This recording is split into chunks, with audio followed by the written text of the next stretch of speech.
Assalamualaikum warahmatullahi wabarakatuh. Bapak, Ibu, serta dosen yang terhormat, perkenalkan saya Siska Riana Dewi, Guru Pendidikan Agama Islam di SMP Negeri 7 Indralaya Utara. Saya adalah mahasiswa PPG Guru Tertentu Batch 3 tahun 2025, Program Studi Pendidikan Agama Islam dari LPTK Universitas Islam Negeri Raden Fatah Palembang dengan nomor induk 25014182788. Hari ini, Kamis 9 Oktober 2025, saya akan melaksanakan praktik pembelajaran dalam rangka penilaian uji kinerja atau UKIN pada Sekolah SMP Negeri 7 Indralaya Utara dengan materi menghadirkan sholat dan zikir dalam kehidupan. Demikian perkenalan dari saya. Atas perhatiannya saya ucapkan terima kasih. Selamat menyaksikan. Wassalamualaikum warahmatullahi wabarakatuh.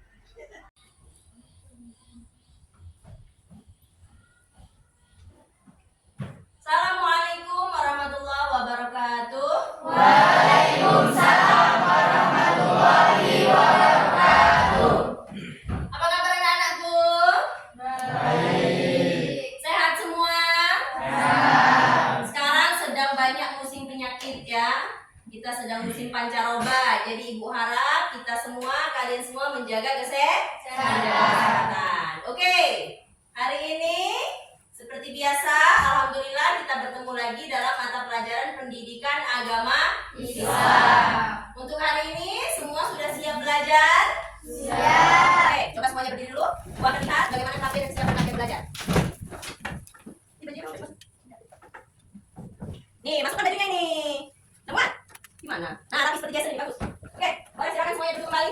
Oke, anak-anak, hari ini Ibu periksa dulu absen kehadiran kalian. Siapa saja yang tidak masuk anak Ibu hari ini? Siapa? Nihil. Masuk semua ya? Ya. Tidak ada yang tidak hadir. Nah, begini, kalau semuanya hadir di setiap tatap muka pembelajaran, insya Allah ilmunya dapat. Tidak bolong-bolong. Kemarin sekolah, hari ini tidak. Besok sekolah, lusanya tidak. Alasannya apa? Sakit kepala. Sakit kepala. Sakit kepalanya karena apa? Karena begadang, otomatis kurang tidur. Orang kurang tidur itu bikin sakit. Nah, jadi Bu harap anak-anak Ibu SMP 7 Indralaya Utara tidak ada yang menyia-nyiakan waktu. Waktunya istirahat. Waktunya sekolah. Waktunya bermain, boleh bermain. Asal semua tidak beler. Oke, sebelum kita mulai pelajaran, untuk mengambil berkahnya, coba kita minta material untuk dipimpin doa. Silakan maju ke depan. Kita berdoa dulu ya. Nah, silakan. Baiklah, teman-teman, sebelum mulai pelajaran pada hari ini, sebaiknya kita berdoa terlebih dahulu menurut kepercayaan agama masing-masing. Doa mulai.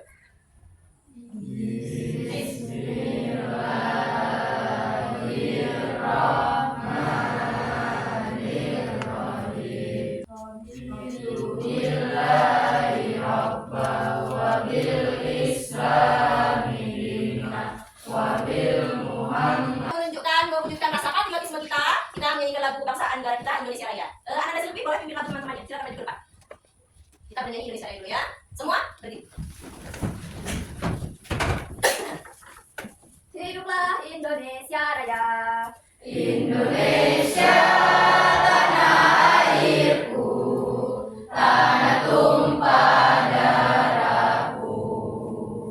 Di sanalah aku berdiri. Oke, sekarang kita akan mulai pembelajaran kita mengenai bab 3. Oke, sebelumnya semuanya sudah duduk sesuai dengan kelompoknya masing-masing?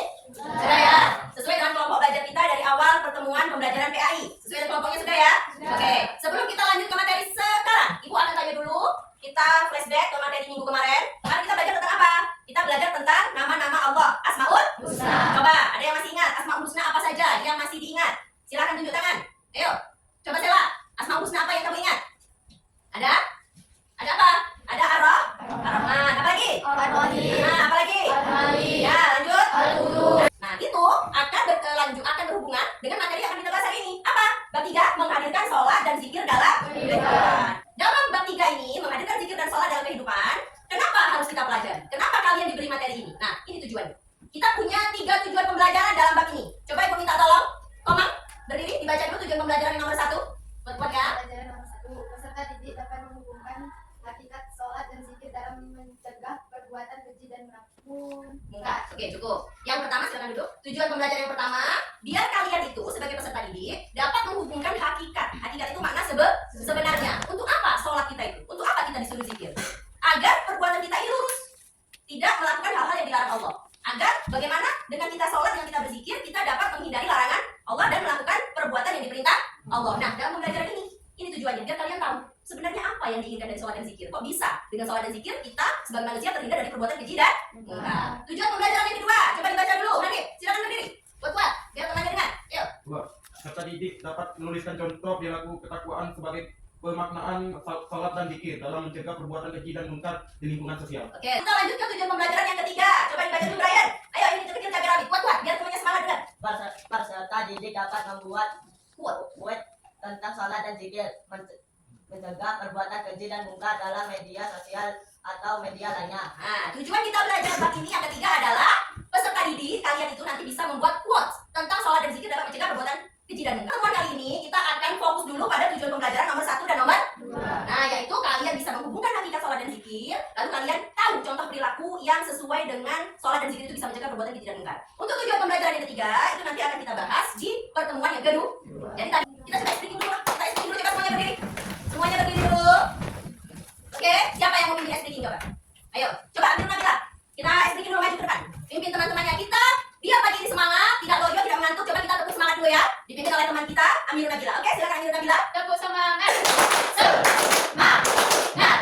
Silakan, Mbak. Dibaca bareng-bareng. Pantun? Pantun pemantik. Coba pantun pemantik pertama yang warna pink tua itu. Ayanti, coba dibaca cepat Ayanti sambil berdiri. Biar temannya dengar semua.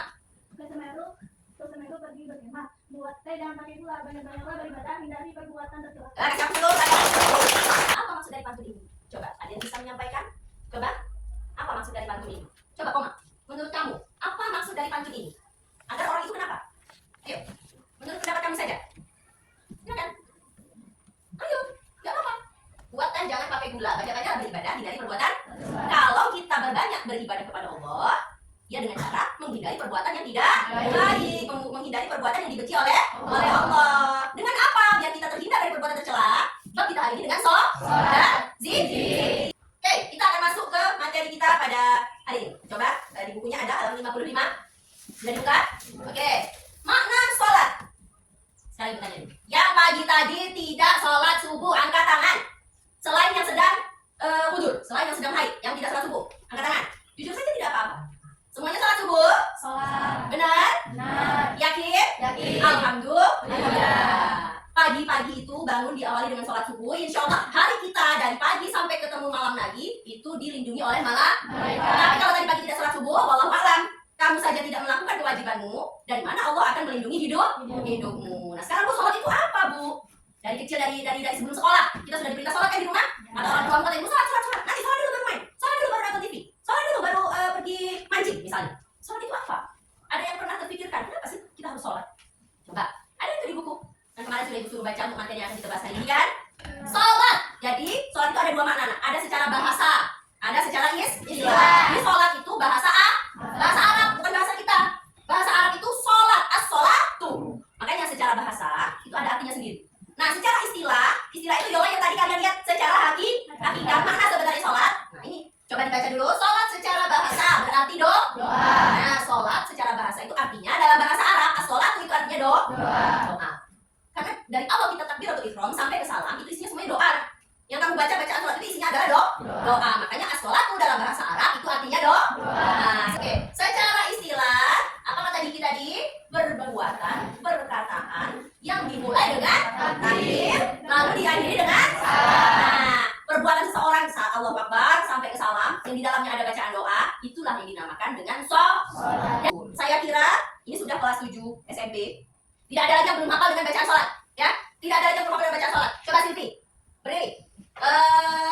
Sudah hafal belum dengan bacaan doa iftitah? Allahu Akbar kabiro, walhamdulillahi kabiro. Coba kuat-kuat. Bismillah dulu. Bismillahirrahmanirrahim. Nggak usah. Allahu akbar kabira walhamdulillahi katsiran. Subhanalladzi Subhanallah ibu Coba bacaan sujud. Coba baca sujud. Siapa ini yang mau? Ayo nih. Bagaimana bacaan sholat ketika berdiri? Apa? Subhana rabbiyal a'la wa bihamdihi. Betul? Subhana rabbiyal a'la wa bihamdihi. Betul ya? Makna sholat secara istilah perkataan dan perbuatan dimulai dengan takbir dan diakhiri dengan salam. Sholat adalah tiang agama dan sarana mendekatkan diri kepada Allah. Sholat mencegah perbuatan keji dan mungkar. Jadi kalau ada rumah, kamu tahu bangunan rumah ini? Sholat itu tiangnya, kayak dinding ini sholat. Jadi rumah itu kalau tidak ada muslim yang menjaga dengan benar sholat 5 waktunya, sholat wajibnya, maka tubuhnya akan kokoh sebagaimana bangunan. Apa artinya kokoh? Kuat, tidak mudah terpengaruh dengan perbuatan-perbuatan negatif. Kita lihat di sini ada dalil tentang sholat. Jadi Allah itu memberikan perintah kepada setiap makhluk hidup di dunia ini, nggak ada asal-asal perintah. Pasti Allah ada memberikan dasarnya berupa ayat Al-Quran yang membuktikan bahwa perintah ini memang benar-benar dari Allah. Kita lihat dalil tentang sholat. Coba Mesya, dibaca dulu. Apa itu bacanya? Surat Al-Ankabut ayat 45. Silakan berdiri. Yang lain disimak ya. Silakan. Bismillahirrahmanirrahim. Utlu ma uhiya ilaika minal kitabi wa aqimis sholat. Inna sholata tanha anil fahsya'i wal munkar wal dzikrullahil kubur Wala dzikrullahi akbar. wal Nggak jelas ya? Wala dzikrullahi akbar. Terus?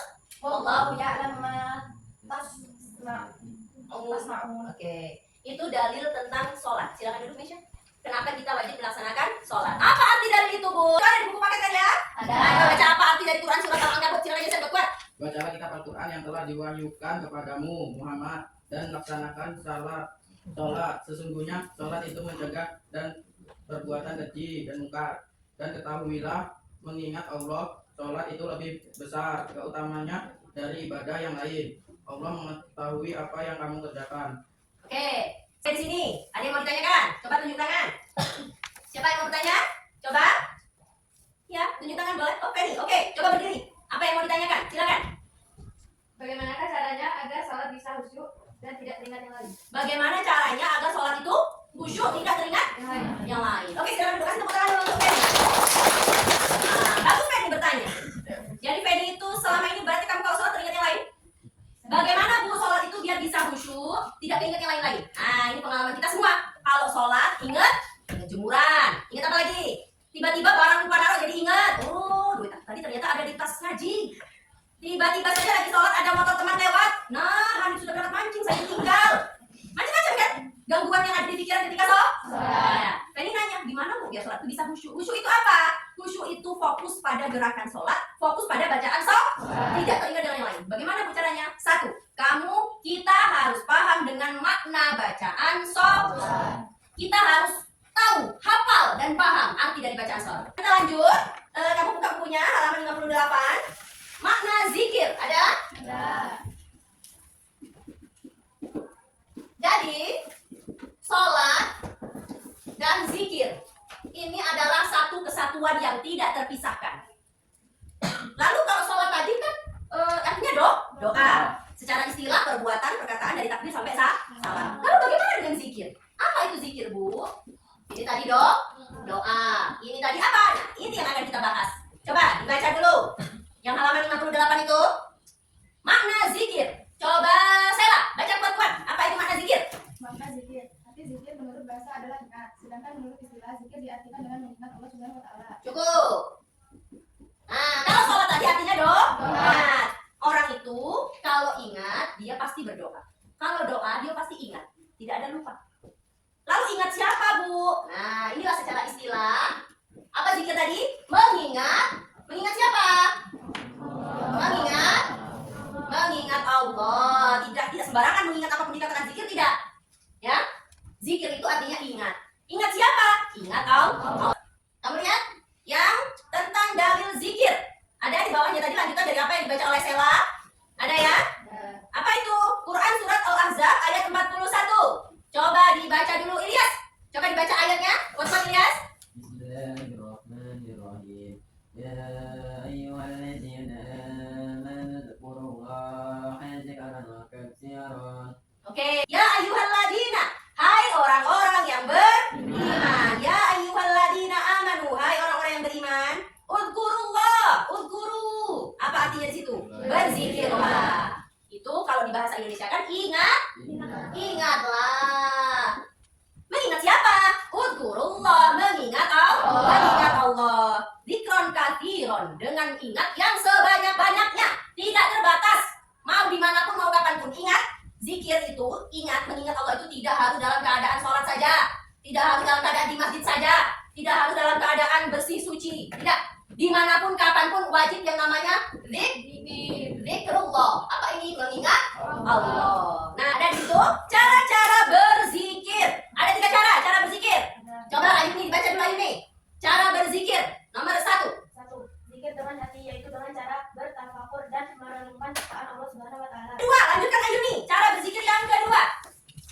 itu? Dengan ucapan, yaitu pengucapan lafal-lafal yang di dalamnya terdapat keagungan namanya.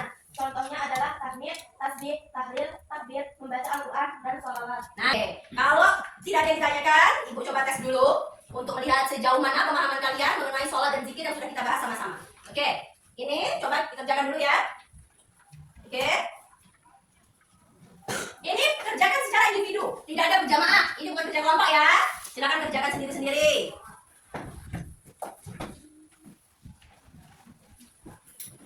Ada yang belum dapat? Cukup. Silakan kerjakan sekarang.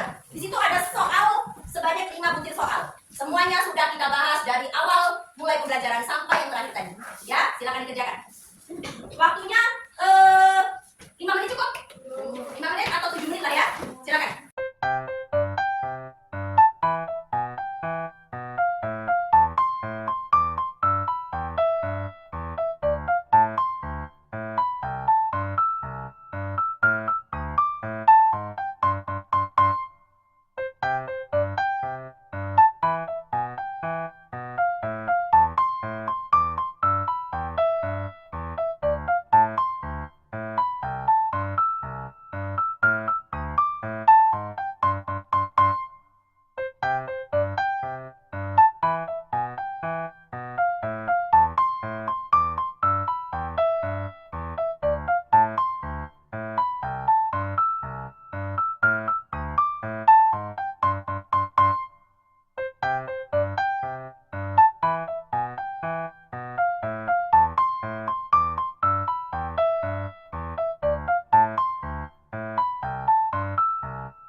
perbuatan tercela, membuat perbuatan keji dan mungkar. Ada ayatnya di sana? Coba dibaca dulu. Mesya, coba dibaca Mesya. Quran surat Ali Imran ayat halaman 61. Dibaca dengan lantang biar temannya menyimak. Dia berdiri. أعوذ بالله من الشيطان الرجيم بسم الله الرحمن الرحيم يا أيها الذين آمنوا اتقوا الله حق تقاته ولا تموتن إلا وأنتم مسلمون. Dilanjut, apa artinya? Hai orang-orang yang beriman, bertakwalah kepada Allah dengan benar-benar takwa kepadanya, dan janganlah sekali-kali kamu mati melainkan dalam keadaan beragama Islam. Akan lanjut ke hikmahnya. Apa sih hikmah dari kita melaksanakan sholat dan berzikir? Coba, apa hikmahnya? Dibaca dulu yang pertama Afian Stianto, dibaca hikmah sholat dan zikir. Silakan dibaca. Hikmah melaksanakan sholat dan zikir. Sholat merupakan rukun Islam setelah 2 kalimat syahadat. Sholat merupakan salah satu cara untuk mensyukuri nikmatnya dan tidak terhingga pada mereka. Adapun hikmah melaksanakan sholat dan zikir sebagai berikut: A. Tertanamnya akidah tauhid dalam jiwa seseorang. Yang kedua apa? Afian, lanjutkan yang kedua. B. Hubungan antara manusia dengannya akan terjalin baik. Lalu apa yang ketiga? Afian, lanjutkan. C. Kedamaian, keamanan, dan keselamatan dari Allah SWT. Sekarang ini Ibu ada sedikit permasalahan. Ibu minta kalian menyelesaikan masalah yang Ibu bacakan. Coba didengar dengan seksama, oke? Diperhatikan. Rina sering lupa mengerjakan sholat 5 waktu karena ia sibuk bermain gadget, sibuk bermain handphone. Ia juga merasa stres dengan tugas sekolah dan sering marah-marah karena kebanyakan bermain gadget. Setelah belajar tentang sholat dan zikir, ia berkomitmen ingin berusaha berubah menjadi lebih baik. Sekarang pertanyaannya, menurutmu bagaimana sholat dan zikir bisa membuat Rina mengatasi stresnya tadi dan mengurangi kebiasaan buruknya bermain gadget? Lalu kalau ada saran, apa saran terbaik untuk Rina agar dia bisa istiqomah melaksanakan sholat 5 waktunya? 2 pertanyaan tadi, kamu jawab, kamu teliti dari masalah yang sudah ditanyakan tentang Rina. Ini boleh dikerjakan secara berkelompok, sesuai kelompok yang sudah kita bagi sebelumnya, ya. Tidak lama, kasus ini selesaikan dalam waktu 5 menit, oke? Ya. Silakan. Kalian diskusikan bersama teman-teman, bagaimana Rina ini hidupnya, bagaimana ia bisa stres, bagaimana ia pasti bisa menjadi mudah marah-marah. Lalu, bagaimana dengan sholat dan zikir bisa membuat Rina berubah, bisa membuat Rina mengurangi kebiasaan buruknya. Silakan.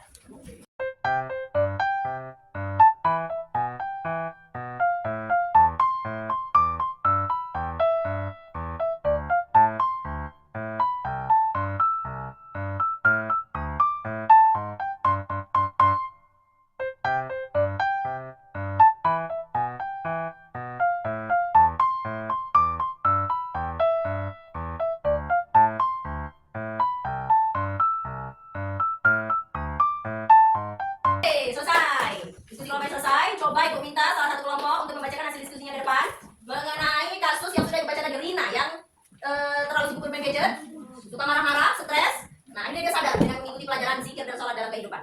Sudah, kelompok Brian. Ya, tulis kelompok Brian itu aja nggak apa-apa. Oke.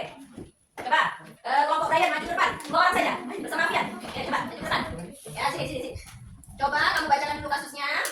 Kuat-kuat, lalu kamu bacakan, jawab pertanyaan. Silakan. Assalamualaikum warahmatullahi wabarakatuh. Waalaikumsalam warahmatullahi wabarakatuh. Rina sering lupa memberikan sholat karena sibuk bermain gadget. Dia juga merasa stres dengan tugas sekolah dan sering marah-marah. Setelah belajar tentang sholat dan zikir, dia ingin berubah. Pertanyaannya, 1. Menurutmu bagaimana sholat dan zikir bisa membantu Rina mengatasi stres dan kebiasaan buruknya? 2. Tulis 1 saran untuk membantu Rina istiqomah melaksanakan sholat 5 waktu. Apa hasil dari diskusi kamu dan kelompok? Jawaban 1. Karena Allah masih menerima umatnya untuk bertaubat. 3. Rina masih mau bertaubat. 2. Dengan mulai belajar zikir, dia kebiasaan buruknya hilang. Dan mulai belajar sholat 5. Sholat lama-lama kebiasaan untuk sholat. Oke. Pertanyaan yang pertama dijawab oleh kelompok Brian karena Allah itu mau menerima hambanya yang bertaubat. Jadi sebesar apapun kesalahan hamba, asal dia masih mau bertaubat, maka Allah akan mengampuni. Alhamdulillah, pelajaran hari ini tersampaikan dengan tuntas mengenai bab menghadirkan sholat dan zikir dalam kehidupan sehari-hari. Lantas, bagaimana dengan perasaan kalian? Dengan perasaan kalian setelah menerima pelajaran ini, ya? Coba ibu tanya dulu, Puspita Sari, coba. Apa yang kamu rasakan setelah kamu belajar materi menghadirkan sholat dan zikir dalam kehidupan sehari-hari? Coba berdiri. Coba tuliskan, bacakan tuh refleksi kamu hari ini. Saya merasa senang belajar materi menghadirkan sholat dan zikir dalam kehidupan karena memberikan saya semangat dan kesadaran untuk lebih mengutamakan mengerjakan sholat. Alhamdulillah, materi hari ini tersampaikan. Ibu ingatkan kembali untuk pembelajaran pertemuan berikutnya kita akan lanjut ke tujuan pembelajaran yang ketiga tadi. Apa? Kalian peserta didik mampu membuat quotes yang berhubungan tentang sholat dan zikir dapat mencegah orang dari perbuatan keji dan munkar. Jadi nanti pertemuan pertemuan kedua kita akan belajar membuat proyek. Bagaimana cara membuat quotes yang berhubungan dengan materi sholat dan zikir. Oke? Mungkin cukup hari ini untuk pelajaran kita. Alhamdulillah. Terima kasih. Mudah-mudahan apa yang Ibu sampaikan bisa diterima dengan baik dan bisa diterapkan dalam kehidupan sehari-hari. Oke? Untuk mengambil berkah, kita doa sebelum mengakhiri pelajaran. Ilyas, silakan bikin doa lagi teman-teman. Silakan maju ke depan.